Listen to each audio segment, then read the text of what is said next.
మనమందరం జీవితంలో ఒకటే లక్ష్యం కోసం పరిగెడుతున్నాం, ధనం, పేరు, సుఖం.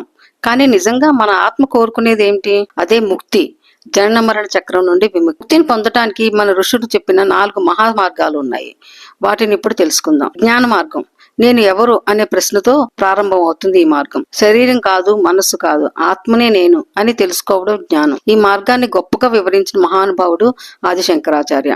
జ్ఞానం ద్వారా అజ్ఞానం తొలగితే అదే ముక్తి. భక్తి మార్గం. దేవుడిని ప్రేమతో పిలిస్తే ఆయనే మన దగ్గరకు వస్తాడు. నామస్మరణ, కీర్తనలు, పూజలు ఇవే భక్తి మార్గం. ఈ మార్గాన్ని ప్రచారం చేసిన వారు రామానుజాచార్య. నాకు నువ్వే అన్ని అని సమర్పణ చేస్తే భక్తిలోనే ముక్తి. కర్మ మార్గం. మన పనిని ఫలితాల ఆశ లేకుండా చేస్తే అదే నిజమైన కర్మయోగం. చేయాల్సిన పని చెయ్యి, ఫలితం దేవుని చేతిలో వదిలేయి. ఈ గొప్ప సూత్రం చెప్పింది గ్రంథం భగవద్గీత. నిష్కామ కర్మ ద్వారా మనసు శుద్ధి అవుతుంది, అదే ముక్తికి దారి. రాజయోగం.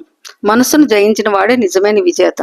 ధ్యానం, ప్రాణాయామం, యోగం ద్వారా మనస్సును నియంత్రించడం ఈ మార్గం. దీన్ని వివరించిన ఋషి పతంజలి. మనస్సు నిశ్చలమైతే ఆత్మ వెలుగుతుంది, అదే ముక్తి. జ్ఞానం, భక్తి, కర్మ, ధ్యానం ఈ 4 వేరువేరు మార్గాలు, కానీ లక్ష్యం ఒకటి, ముక్తి, శాశ్వత ఆనందం.